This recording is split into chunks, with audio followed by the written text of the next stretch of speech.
બહુ દુખાવો નહીં થતો ને? દુખાવો પેટમાં રહે છે થોડો થોડો નહીં, વધારે વધારે વધારે તો ઇન્જેક્શન. ના થોડો જ છે વધારે નહીં. લાઈક કરજો વિડીયો કહેજો તો એકવાર ફરીથી તમારું સ્વાગત છે અમારા એક નવા વ્લોગમાં. તો ગુજરાતી મિત્રો સવારના બધાને ગુડ મોર્નિંગ, હર હર મહાદેવ, જય માતાજી. તો ગુજરાતી મિત્રો આજે સવારે વહેલા હું નાહી ધોઈને તૈયાર થઈ ગયો છું, કારણ કે આજે મારે ઝવેરા વાવવાના છે. દિવાળીની લગભગ 3 થી 4 દિવસ અને રવિવારે દિવાળો છે. તો આજે આપણે ઝવેરા વાવશું તો ત્યાં સુધી ઉગી જશે. તો સવારમાં આપણે પહેલું કામ ઝવેરા વાવવાનું કરવાનું છે. તો સાણિયું ખાતર હું લેતા આવીશું. બાજુમાં માટી છે અને 3 પાણીયારા પણ છે, તો તેમાં આપણે વાવવાના છે. દિવાળો એ ગુજરાતનો મુખ્યત્વે તહેવાર છે અને ગુજરાતના લોકો ધૂમધામથી મનાવતા હોય છે. અને આ દિવસે દશામાનું વ્રત પણ શરૂ થતું હોય છે અને જે 10 દિવસ ચાલતું હોય છે. તો હવે આપણે ઝવેરા વાવવાની શરૂઆત કરીશું. તો તમે જોઈ શકો છો સાણિયું ખાતર આપણે લાવીશું, તો એમાં આપણે મીઠી નાખીને એકદમ ભેળવી દઈશું, જેથી કરીને ઝડપથી ઝવેરા ઉગી શકે. તો 3 પાણીયારા પણ છે.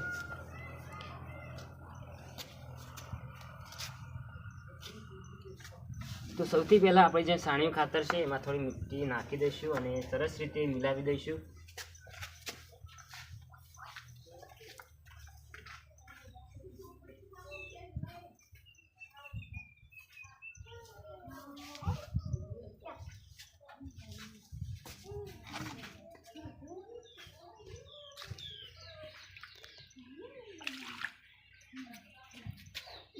તો તમે જોઈ શકો છો કે મેં ઘઉંને પલાળી દીધા છે, જેના કારણે તે સારી રીતે ઉગી શકે અને ઝડપથી ઉગી શકે, કારણ કે દિવાળીની 3 થી 4 દિવસ જ વાર છે.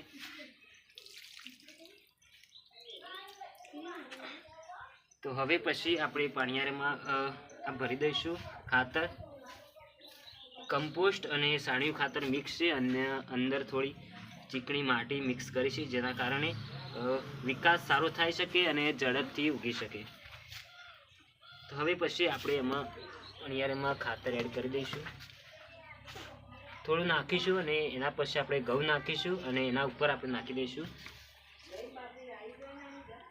ગુજરાતી મિત્રો તમે જોઈ શકો છો કે આપણે ઝવેરા 3 પાણીયારામાં વાવી દીધા છે અને હવે પછી જ્યારે દિવાસો આવે ત્યારે આ ઝવેરા જ્યારે ઉગે તો આપણે એમાં એવું હોય છે કે આ ઝવેરા લઈને આપણે નદી કે તળાવ હોય ત્યાં પધરાવાના હોય છે અને કુલેર બનાવવાની હોય છે. એમાં થોડો ઘઉંનો કે બાજરીનો લોટ હોય, એમાં આપણે થોડો ગોળ એડ કરવાની, એના થોડું જીવડી અને એકદમ કુલેર ટાઈપ મિક્સ કરવાનું હોય છે. અને ઝવેરા આપણે તળાવ અને નદીમાં પધરાવાના હોય છે અને ત્યાર પછી આપણે કુલેર જે હોય એ આપણે જે કીડીઓના ઘર હોય તે નાખવાની હોય છે, જેથી કરીને કીડી મકોડા ખાઈ શકે. તો હવે દિવાળીના દાડા આપણે અહીંયા જોઈશું કેટલા મોટા થઈ ગયા છે અને આપણે પધરાવા પણ જઈશું. બાજુમાં તળાવ છે ત્યાં પધરાવશું, કુલેર વેચીશું. તો સવારમાં પૌવાનો નાસ્તો, મમ્મી શાક ખોલા બેસી ગઈ છે. રિયાની મમ્મી રિયાને ખવડાવે છે. Good morning, good morning. જોરથી બોલો સંભળાતું જ નહીં. જય માતાજી કહેતા.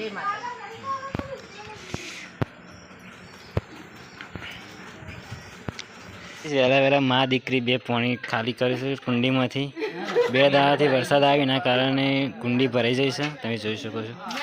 સવારમાં કુંડી તો શરમાય છે. એ મમ્મી ક્યાં વિડીયો ઉતાર નાખજે કાકા,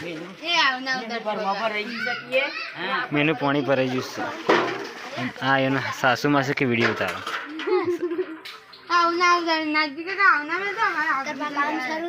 તો સવારમાં 10 વાગ્યામાં મા દીકરી 2 પાણી ખાલી કરું છું.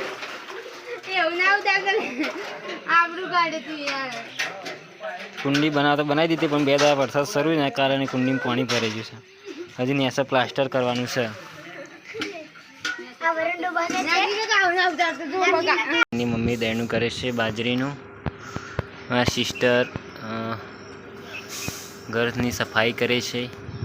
રિયા અને અનિતા ભાભી 2 બેઠા છીએ. અમારે ત્યાં સાંજે દરરોજ બેસવા માટે આવે છે. વરસાદ આવે એવું કોઈ વાતાવરણ લાગતું નથી. ગૌતમ શું લેવા આવ્યો તું? હા તો બાઇકને આજે આપણે બહાર કાઢી નથી કારણ કે ત્યાં એકદમ કાદવ કિચડ જેવું છે, તો આજે ચાલુ કરી નથી.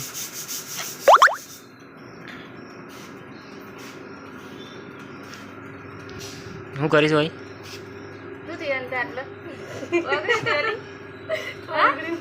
તો ગાઈઝ મારા ભાઈ એટલે કે મુકેશને અંદર મસ્તી કાઢતો હતો ને વગડી ફ્રેક્ચર કરી છે. સવારમાં જો તો તે ફ્રેક્ચર કરીને આવ્યા છે ને, તે સવારે વોશ કર્યું છે અને પટ્ટી લગાવી છે. હવે જોઈએ છે એટલા દાડા વોશ થાય છે. બાજરીનું દહીંનું હવે અત્યારે બનાવવાનું છે શાકમાં.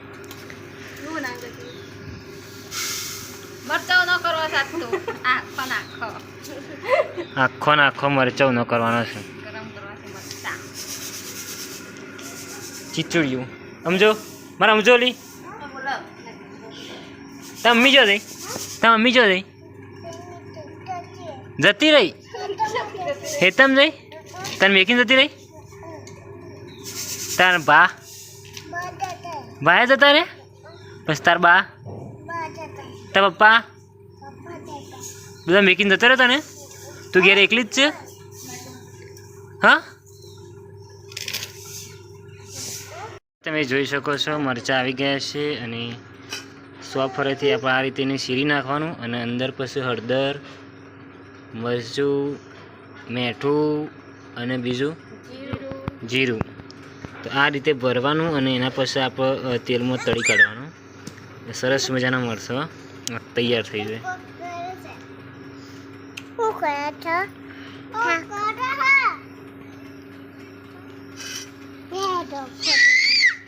ફોટો નહીં પડતો મારો, ત્યાં આવી જાય ફોટો પડવા.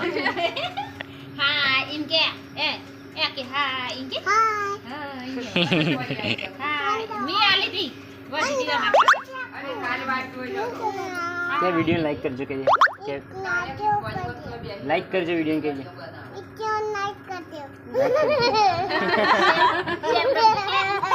શેર કરજો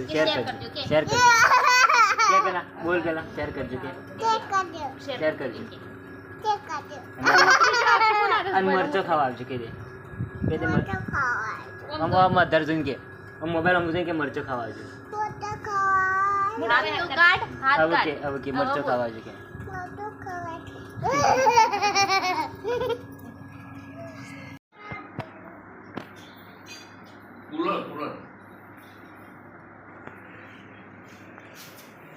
કુલર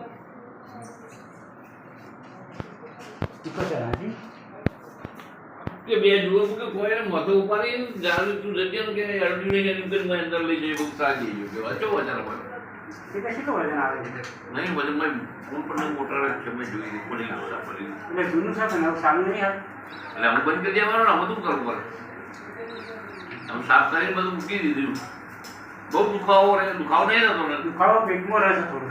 થોડો રે વધારે વધારે તો ઇન્જેક્શન ના થોડો જ છે, વધારે નહીં. થોડો જ છે પેટમાં. ના આખા શરીરનો દુખાવો છે. તાવ આવે ને એ પેટમાં ભરાતું હોય ને પગે ચૂંટો હોય ને માથે દુખો બધું ચાકે મંગળ બુમબાર હોય સારું છે નહીં મંદો એમ કે પીવો તમારે અને પીવે તમારે તમારે આપ્યો તો બે તો ગુજરાતી મિત્રો આપણે દવાખાનેથી ઘરે આવી ગયા છીએ અને પપ્પાને ડૉક્ટરે કહ્યું છે કે હલકો ખોરાક ખાવાનો અને થોડી ગોળીઓ આપી છે. પેટમાં પપ્પાને થોડો ગેસ થઈ ગયો હતો અને આખું શરીર એમ દુખાતું હતું. તો ડૉક્ટરે ઇન્જેક્શનનું કીધું પરંતુ પપ્પાએ કીધું કે સાધારણ દુખાવો છે.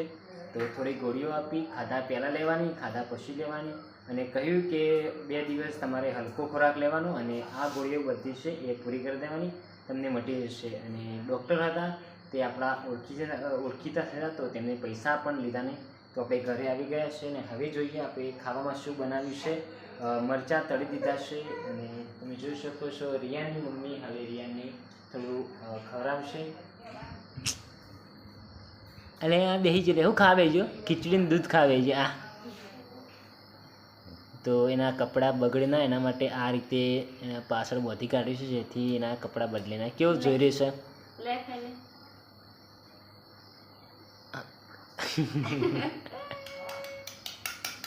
તો હવે આપણે જોઈશું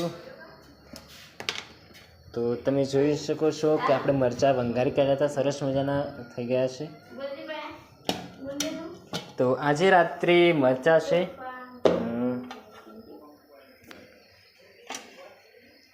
બાજરીના રોટલા છે અને ખીચડી બનાવી છે અને બપોરનું શાક જે હતું અડદનું, હા બપોરનું શાક ન હતું, સોળાનું શાક છે. તો બપોરનું સોળાનું શાક છે, મરચાં છે, ખીચડી, દૂધ અને બાજરાના રોટલા છે. તો રિયાન તો ખાવા માટે બેસી ગયું છે. તો મમ્મી પપ્પા જ્યારે આપણે જે ગાય ભેંસ હોય છે તેને અંદર ઢાળિયામાં બાંધવાના હોય છે, તો પાલીને જ્યારે ઘરે આવે ત્યારે આપણે સાથે મળીને જમશું. તો ગાઈઝ તમે જોઈ શકો છો કે બધા જમવા બેસી ગયા છે. રિયાની મમ્મી, મારી મમ્મી, મારા પપ્પા બીમાર થઈ ગયા છે એટલે આજે ખીચડી અને ગોળ બે હોય છે. શું લીધું દીદી? ખીચડીમાં આનું શાક છે, તો ખીચડીમાં મરચું લઈને ખાય છે. બાજરીના રોટલા, શાક.